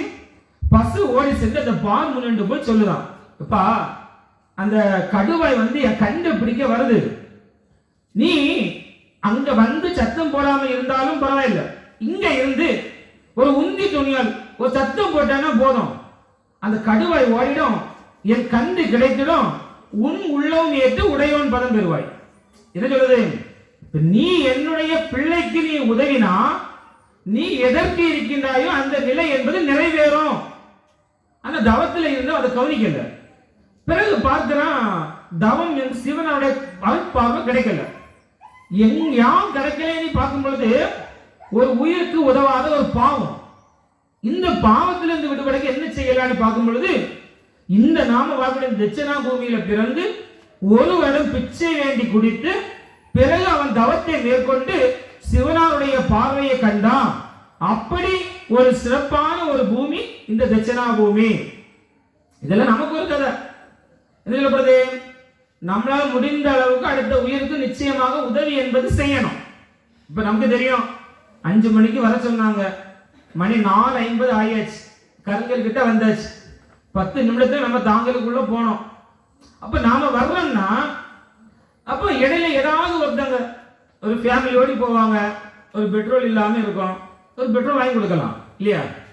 இப்போ பையன்மாருக்குலாம் ஒன்றும் வாங்கி கொடுக்க கூடாது, அவன் தள்ளட்டு சொல்லி விட்டுறான். ஃபேமிலியோடு போனா நிச்சயமாட்டு ஏதாவது ஒரு உதவி நிச்சயமா நாம செய்யணும். பையன்மாரெல்லாம் பெரிய பைக்ல போனா தள்ளுன்னு சொல்லி விட்டணும். பல்கி எந்த பக்கம் கேட்பான், கிட்டதான் இருக்கும், அவனை வழியை மாற்றி விட்டுறணும். அங்க இருக்கும் போன்னு சொல்லி வழிய அவன் தள்ளக்கூடிய தள்ளுல அப்பா எவ்வளவு கஷ்டப்பட்டு பணம் சம்பாத்தியம் பண்ணாருன்னு அப்பா உணர்வான். அப்ப இப்படி நம்ம ஒரு உதவி பண்ணன்னு வச்சுப்போமே, 5 மணிக்கு நட திறக்கக்கூடிய தாங்கள் ஒரு 10 நிமிடம் பிந்தி வரும். இது நம்ம அனுபவபூர்வமாக உணர்ந்தது. அங்க நாம ஒரு உயிருக்கு உதவி பண்ணனா இறைவன் எப்படி எடுத்துக்கிறான், நீ எனக்கு தான் பண்ணனா பொறுமையா வா, இங்க நான் 10 நிமிஷம் நான் லேட் பண்ணி தாரேன், இங்க வரும்போது 5:10 நடை திறப்பாங்க, எந்த அவசரமும் இருக்காது. அப்ப அடுத்த உயிருக்கு நாம உதவி பண்ணணும் முடிந்த அளவு. ஏதாவது இப்போ சிலவங்க நோயால வாடுவாங்க, இந்த ஹாஸ்பிட்டலுக்கு நீங்க போங்க, போனா குறையும், ஏதாவது ஒரு உதவி நம்ம நிச்சயமா நாம செய்யணும். அப்படி நாம செய்யறது யாருக்கு செய்யறோம் சொல்லப்படுது, இறைவனுக்கு செய்யறோம் சொல்லப்படுது. நாம செய்யக்கூடிய தொண்டு இறைவனுக்கு செய்யக்கூடிய தொண்டாக அந்த கணக்கில் வைக்கப்படுது. அப்ப இப்படி உதவணும் சொல்லி அப்படிப்பட்ட ஒரு பூமி தான் தட்சிணா பூமி. அப்ப இறைவன் இந்த எல்லா நோய்களுக்கும் அறமதால் எந்த காசும் வாங்காம செய்யறான், தண்ணீர் மண்ணுனால. ஏன் காசு வாங்கல? காசு எல்லாம் அவனுக்கு சொத்து இல்லையா? இப்ப நாம ஒரு பெரிய வாழைக்கோலையை கொண்டு வந்து, எப்பா என்னப்பா ஒரு பெரிய வாழைக்கோலையை தந்தே நாம சொல்லிடலாம். ஆனா நினைச்சு பாருங்க, நாம கொண்டு வந்ததும் கிடையாது, கொண்டு போக போவதும் கிடையாது. அவனுக்கு சொத்தையே எடுத்து அவங்கிட்டயே கொடுத்துட்டு நான் தந்தேன்னு ஒரு சர்டிபிகேட். அப்போ இதான் என்னது, இறைவன் கிட்ட நான் தந்தேன். அப்போ இந்த நிலைகள் எல்லாம் இருக்கக்கூடாது. அப்ப இறைவன் ஏன் அறமதை செய்யறான்னா அவன் சொத்து. தண்ணீர் மண்ணால் நோயை தீர்த்து வைக்கின்றான். ஏன் தண்ணீர் மண்ணால் நோயை தீர்த்து வைக்கிறான்? இந்த உடல் தண்ணீர் மண்ணால் ஆனது. இந்த உடல் மண்ணால் ஆனதுன்னு சொல்லுவாங்க இல்லையா? அப்போ மண்ணால் ஆனதுன்னா எப்படி? களிமண்ணை குலைச்சா பண்ணியிருக்காங்க கிடையாது. அப்ப இந்த உடல் மண்ணால் ஆனதுன்னா எப்படி சொல்லப்படுது? இந்த உடல் என்ன தெரியுமா? ஆடு மாடை வெட்டி சாப்பிட்ட உடல் கிடையாது. இந்த உடல் மண்ணில் விளைந்த பயிர்களை சாப்பிட்டு வளர்ந்த உடல். அதான் இந்த உடல் மண்ணால் ஆனது. இந்த உடல்ல இருக்கிறது 70% நீர், ரத்தம் தான். அப்ப இந்த உடல் மண்ணும் தண்ணீரும் ஆனது பாத்தீங்களா? அதனால அதுக்கு ஏற்றா போலயே மண்ணும் தண்ணீரின் மூலமாக நோயை தீர்த்து வைத்துக் கொண்டு இருக்கிறார். அப்போ தீர்க்க போகின்றார் எழுதப்படுது. அப்ப இது அந்த கலிச பயன் உணரும்படியாக சொல்லப்படுது. வானே ராமச்சந்திர சூரிய நாராயண தாம வேண்டமா தோன்றி.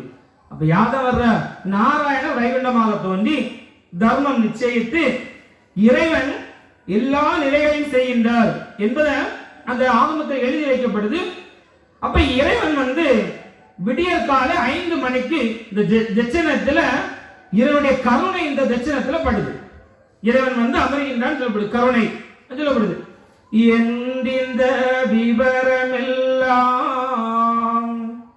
எழுதியே உலகில் விட்டு நன்றிந்த ஆட்சை வெள்ளி நற்கதிர் உதிக்கும் வேளை பண்டிந்த மூலம் தன்னை பஞ்சமி நேரம் தன்னை குண்டத்தின் அரசியான கோமான் குவளை மீது வந்தார். இப்ப பஞ்சம் 5, அதான் பஞ்ச பாண்டவர்கள் 5 உத்தமர்கள் சொல்லப்படுது. பாண்டவர்கள்னா அவங்க 5 கிடையாது, உத்தமர்களுக்கு பேர் பாண்டவர்கள். அதான் பஞ்சம்னா 5. அப்ப 5 மணிக்கு இறைவன் விடியற் காலை பொழுதுல இறைவனுடைய கருணை தட்சிணா பூமியில படுதான். எப்படி காட்சியை காட்டுறாராம்? முதல்ல வீர நாராயணன் வித்தார தட்சிணத்தில் துல்லிய சொருபம் சுற்றினாரம்மாவை. துல்லிய சொருபம்னா மலையாள வார்த்தை. சாமி ஆடுவது போல ஒரு காட்சியை காட்டுறாராம். இந்த காலத்துல கூட பாருங்க, சாமி ஆட்டம்னா மக்கள் அலமோதுவாங்க. என்னதான் இருக்கிறது இல்ல, சாமி ஆட்டத்துக்கு அவ்வளவு ஒரு முக்கியத்துவம். ஆனா இந்த காலத்துல யார் எப்படி வேணாலும் போகட்டும், ஆனா சாமி ஆடும் பொழுது நமக்கு சாமி ஏதாவது சொல்லணும் அப்படி ஆசைப்படவே கூடாது. சொன்னா பின்னாடி விலை இருக்குன்னு அர்த்தம். நல்லவங்க சொன்னா, எல்லாரும் சொன்னா ஒண்ணும் கிடையாது. அப்ப இந்த காலம் இப்ப கூட இப்படிதான் இருக்கு, டெக்னாலஜி வளர்ந்த பிறகும். அப்ப அந்த காலத்து மக்கள் எப்படி இருந்திருப்பாங்க? அப்ப இந்த மக்களை ஈர்த்து எடுக்கணும்னா ஒரு சாமி ஆடுவது போல ஒரு காட்சியை காட்டுறாராம். 8 திசைக்கும் பரவுது, எல்லாரும் வர்றாங்க. அதுல நல்லவங்க சொல்றாங்க இறைவன் ஏதோ அற்புதம் செய்கின்றான். அதுல ஒரு கூட்டம் சொல்லுது வண்ட புலப்பம் புலவனு பைத்தியக்கார பைய தேவையில்லாம புலம்பிட்டு கிடக்கான், அப்படி ஒரு கூட்டம். இப்படி இறைவன் மனு நிறமாக வந்து மனுவை சோதித்தெடுக்க தனுவை அடக்கி தவசி இருக்காரம்மான். இப்படி மனு நிறமாக, எப்படி ஒருத்தனுக்கு தாத்தாவாட்டு, ஒருத்தனுக்கு சாத்தானாட்டு, ஒருத்தனுக்கு பேயாக, ஒருத்தனுக்கு பிசாசாக, நல்ல மக்களுக்கு வைகுண்டனாக, இப்படி அவன் அவன் செய்த பாவத்திற்கு ஏற்ப காட்சியை காட்டி மனுவை சோதித்தெடுக்க தனுவை அடக்கி தவசி இருக்கார் அம்மாவை. தனு எனது சிவ ஒளி, அதாவது இறைவனுடைய இயல்பு நிலையை அடக்கி, இறைவன் ஜோதி வடிவானவன், அவன் தன்னுடைய இயல்பு நிலை அடக்கி அவன் அவன் செய்த பாவத்திற்கு ஏற்ப காட்சியை காட்டி தவசி இருக்கார் அம்மானை. இருக்காருன்னா இப்படி முக்காலத்தை உணர்த்தக்கூடிய சொல். அதாவது இருந்தார், இருக்கின்றார், இருக்க போகின்றார்.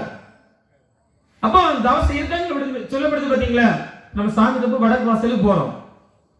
அங்க போகும்பொழுது இறைவன் எப்படி இருக்கான்னு சொல்லப்படுது, தவ நிலையில் இருக்கின்றான் இல்லையா.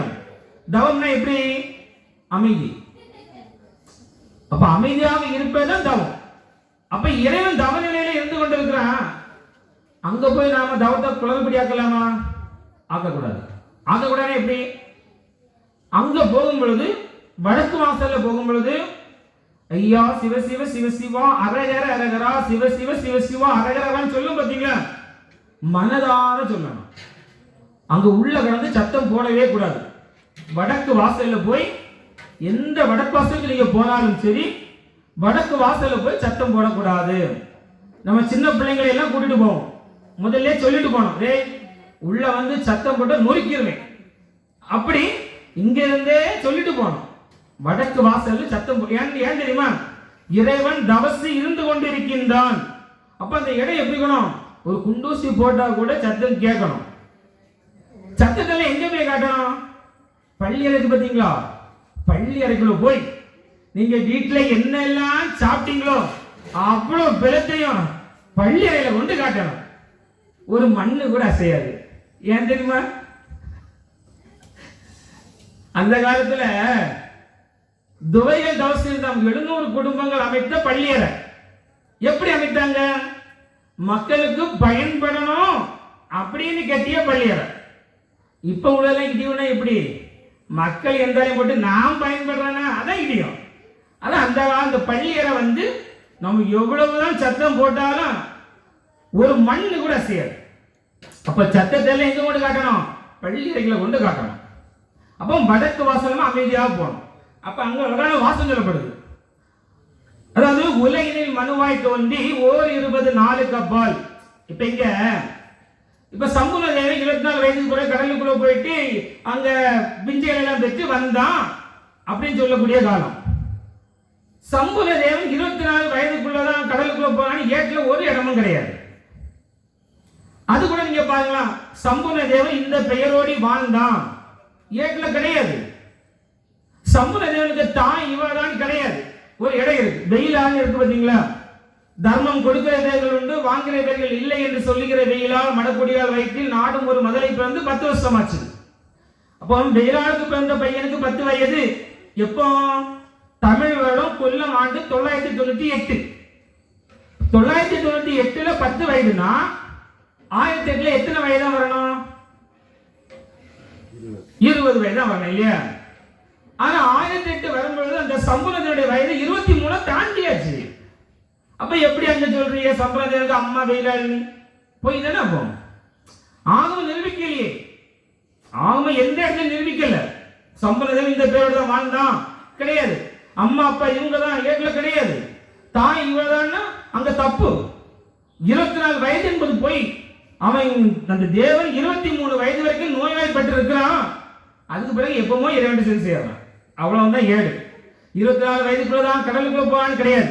அப்ப இங்க என்ன சொல்லுது, மலை செந்தூர் அலையின் உள்ள மலைன்னு என்ன தெரியுமா, இறைவனை குறிக்கக்கூடிய சொல். ஒரு இடம் சொல்லப்படுது, அன்பனும் பிடிக்குள் அகப்படும் மலையே. அப்ப அன்பனும் பிடிக்குள் அகப்படும் மலையே, மலையை யாரை குறிப்பிடுது, இறைவனை குறிக்கக்கூடிய சொல்.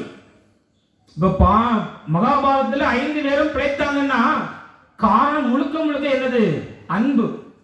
அந்த சகாதேவன் அன்பினால் இறைவனுடைய பாதாரங்களை கட்டி போட்டான். அன்பின் வலிமை. அப்ப அன்பனும் பிடிக்குள் அகப்படும் மறைன இறைவன். அந்த இறைவன் தான் திருச்செந்தூர் திருப்பாக்கடலுக்குள் சென்று விஞ்சைகளை எல்லாம் பெற்று இங்க உலகில் மனுவாய் தோன்றி இருக்குல்ல, இறைவன் ஒரு காட்சியை காட்டுறான். இந்த உலக வாழ்ல ஒரு மனிதன் எப்படி ஆன்ம தத்துவம் 24 என்பதை அடைவானோ அந்த நிலையை தாண்டி, மனிதனாக அல்ல, ஒரு மனிதன் எப்படி இந்த நிலையை காட்டுவானோ அந்த நிலையை தாண்டி ஓர் 20 நாளுக்கு அப்பால், ஓர் 20 நாள் 25க்கு அப்பால்னா எல்லா ஆன்மாக்களையும் தன்னிடத்தில் ஐக்கியப்படுத்தக்கூடிய ஜீவபிரமம் ஐக்கியப்படுத்தக்கூடியவனாக இறைவன் இந்த பூலோகத்தில் காட்சியை காட்டுகின்றான் சொல்லப்படுது. அப்போ இறைவன் தவநிலையை மேற்கொள்றான். எப்படி? வாதி ஆங்காரமற்று மலச்சல மதங்களற்று. மலஜலம்னா எல்லாருக்கும் தெரியும் இல்லையா? தெரியுங்களா? ஏன் தெரியுமா? இதுக்கு வைகுண்டம் வந்த பிறகுதான் பனமரையார்னு ஒரு கூட்டம் சொல்லுவோம். பனமரையார்னா வாதி ஆங்காரமற்று மலஜல மதங்களற்று. அவன் மலமும் கழிக்கல ஜலமும் கழிக்கலன்னா அச்சுன்னா இறைவன் அந்த நிலையெல்லாம் இல்லாம இருக்கான்னு சொல்லப்படுது. அப்ப அப்படி இருந்தா எப்படி பனமரை ஏறி இருப்பான்? ஒருத்தன் சொல்றான் பாத்தீங்களா, இறைவன் வந்து வலதுசாரி. எந்த சாரியோ கொடியை தூக்கிட்டு போனா. அப்ப இதெல்லாம் ஒரு அப்பட்டமான ஒரு பொய். சுவாஸ்தி இருக்கணும் இல்ல, சுவாஸ்தியா கொடியை தூக்கிட்டு ஓடி இருக்க முடியும்.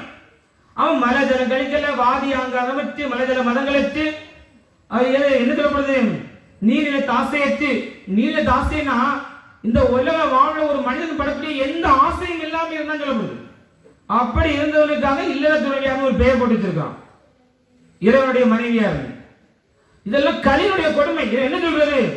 இறைவன் தவநிலையை மேற்கொள்ளும் பொழுது நீரில தாசை அற்று, மல ஜலங்கள் மதங்கள் அற்று, வாதி ஆங்காரம் அற்று, எந்த நிலையும் இல்லாமல் இறைவன் இறை நிலையில் இருக்கின்றான் சொல்லப்படுது. அப்போ பனமரை யாரு போய் அங்க மனைவியாருக்கு போய் எல்லாம் போய் காரணம் என்ன? யமுலவாதியுடைய மூளை அப்படி அவ்வளவு வல்லமை.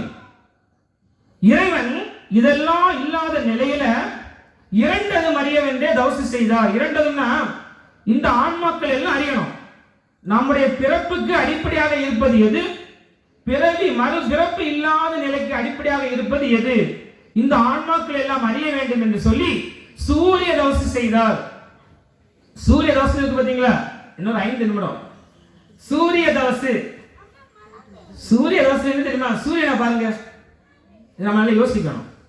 சூரியன் என்னைக்காவது நான் உனக்கு மட்டும் தான் ஒளி வீசுவேன், அந்த ஜாதியெல்லாம் கொடுக்க மாட்டேன்னு சொல்லுதா? சொல்லாது. இல்ல நான் நீ தான் பெரிய பக்தன், உனக்கு மட்டும் தான் கொடுப்பேன், உனக்கு கொடுக்க மாட்டேன்னு சொல்லுதா? சொல்லாது. ஜாதியை பார்த்தோ மதத்தை பார்த்தோ வசதியை பார்த்தோ கொடுப்பது கிடையாது இல்லையா? அப்போ சூரியன் எப்படி தன் நலன் இல்லாமல் பிறர் நலனுக்காக ஜொலித்துக் கொண்டிருக்கின்றதோ, எப்படி தன் ஒளியை கொடுத்து இந்த ஜீவராசிகளை வாழ வைக்கின்றதோ, இறைவன் அதே போல தனக்காக இல்ல பிறர் நலனுக்காக வருகின்றான். தவம்னா என்ன தெரியுமா? இப்ப வள்ளலார் திருமூலர்லாம் இருந்தது சுய தன்னலம். இப்ப வள்ளலார்லாம் எப்படின்னா அவரு இறைவன் அடையணும் சொல்லி இருந்தார். அவர் இறைவன் அடைந்தது நமக்கு ஒரு வாழ்க்கை பாடம். திருமூலர் இறைவன் அடைந்தார்னா அவர் மூலமாக நமக்கு சொல்லப்படுது. இதெல்லாம் மனித நிலை. ஒரு மனிதன் ஒரு மனிதனுக்காக தவம் செய்ய முடியாது. இறைவனால மட்டும்தான் அவனுக்காக இல்லாம நம்ம எல்லாருக்குமாக தவம் செய்ய முடியும். அதை நம்ம சொல்லிப்பாரு. நீங்க இந்த பூலோகத்துல போய் வாழுங்க, மங்களமாய் சிவனை வருத்தி நான் உங்களாலே நல்ல தவசிருந்து தாயும் தகப்பனையும் தான் பலித்த துர்க்கரியில் பேயும் கலினிச பிறப்பை சோதித்தெடுத்து தாட்டாண்மை தர்மம் தலைக்க வைத்து உங்களையும் நாடா வைப்பேன் நம்மானை தப்பாது. அப்ப எல்லா லோகத்தாலும் பேசி என்ன சொன்ன இறைவன்? உங்களுக்காக நான் தவம் செய்ய வருவேன். அதன்படி இறைவனே இங்கு சூரிய தவசம் செய்கின்றார். தவம் என்பது 2 வகை, காமிய தவம், நிஷ்காமிய தவம். காமிய தவம்னா சுயநலம். இப்ப நான் இறைவன் அடையணும் இருப்பது காமிய தவம். நிஷ்காமிய தவம்னா தனக்காக இல்ல பிறருக்காக. இப்படி இறைவனே இங்கு வந்து தவ நிலையை மேற்கொள்கின்றான். எல்லா ஆன்மாக்களையும் ஜீவபிரமம் ஐக்கியப்படுத்தி கலியை அழித்து தர்மேகத்தை முன்னெடுப்பதற்காக இறைவன் செயல்பெற தவசியானார். இப்படி கர்த்தனாக கலிய தீர்வையாக உச்ச வைகுண்ட சுவாமி ஒருவரை கரசும் பெற்றார் என்று சொல்லக்கூடிய நல்ல வாசகத்துல இன்றைய 3ஆம் நாள் திரையேடு வாசிப்பு நிறைவு செய்யப்படுகிறது. இப்படி நம்ம பார்த்தோம்னா இந்த 3 நாட்களும் இறைவனுக்கு நிறைய பேர் பணமாகவோ பொருளாகவோ சிலவங்க நிறைய உடல் உழைப்பின் மூலமாக நம்ம எல்லா முறைகளும் செய்திருப்பாங்க இல்லையா? இது எல்லாமே நம்ம இறைவன் நம்மளை பார்த்து கொண்டு தான் இருக்கிறோம். நாம யார் யார் என்ன செய்கிறோம், இறைவனுக்கு நாம என்னென்ன முறைகள்லாம் செய்யணும் இறைவன் பார்த்து தான் இருக்கிறோம். அப்படி நாம இப்ப பார்க்கலாம் பார்த்தீங்களா, ஞாயிற்றுக்கிழமையில 2ஆம் ஞாயிறு ஒரு ஃபங்க்ஷன் எல்லாம் கொண்டாடுறாங்க. நிச்சயமாட்டு நம்ம அந்த நிகழ்ச்சியை நாம மாதந்தோறும் கலந்து கொள்ளுங்க. நமக்கான ஒரு வழிபாடு, இந்த ஆன்மா இறைவனிடத்தில் ஐக்கியப்படுத்துவதற்கான ஒரு வழிபாடு. இது வேற எங்க போனாலும் கிடைக்காது. அது மட்டும் இல்லாம ஒன்னே ஒன்று நம்ம நல்ல ஞாபகம் வச்சுக்கணும், ஒரு நாளும் ஜாதி சண்டை போடக்கூடாது, மத சண்டை என்பது போடாதுங்க. அடுத்த தெய்வத்தை திட்டுறதோ அடுத்த மதத்தை திட்டுறதோ என்பதெல்லாம் யாருக்கிட்ட இருக்கக்கூடாது, நம்ம இறைவனுடைய பிள்ளைகிட்ட நம்மகிட்ட ஒரு நாள் இருக்கக்கூடாது. யாருனாலும் ஜாதியை பார்த்து மதத்தை பார்த்து நம்ம பழகக்கூடாது. பிடிச்சிருந்தா பேசுறோம், இல்லைன்னா நம்ம போறோம் என்று சொல்லக்கூடிய நல்ல முறை நம்ம வாழணும். ஏன்னா காலம் மாறி போய் ஒரே ஜாதி சண்டை மத சண்டை.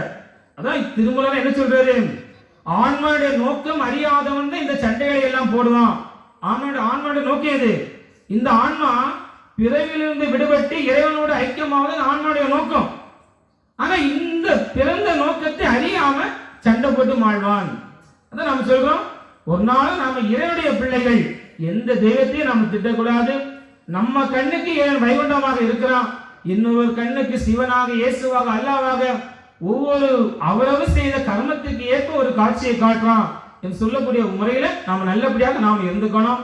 இப்படி உச்ச வைகுண்ட சுவாமி ஒரு உடைக்கு அரசு பெற்றார் என்று சொல்லக்கூடிய நல்ல திரு வாசகத்துல இன்றைய 3ஆம் நாள் திரையேடு வாசிப்பு நிறைவு செய்யப்படுகிறது. ஐயா, திரையேடு நிறைவு செய்யணும். இத்தவமதில் நீதெல்லாம் இயல்புடன் வசமேயாக குற்றமே செய்வோம் நீசம் கொடுகலி வழிகள் சாக கர்த்தனாக கலியுக தீர்வையாக உச்ச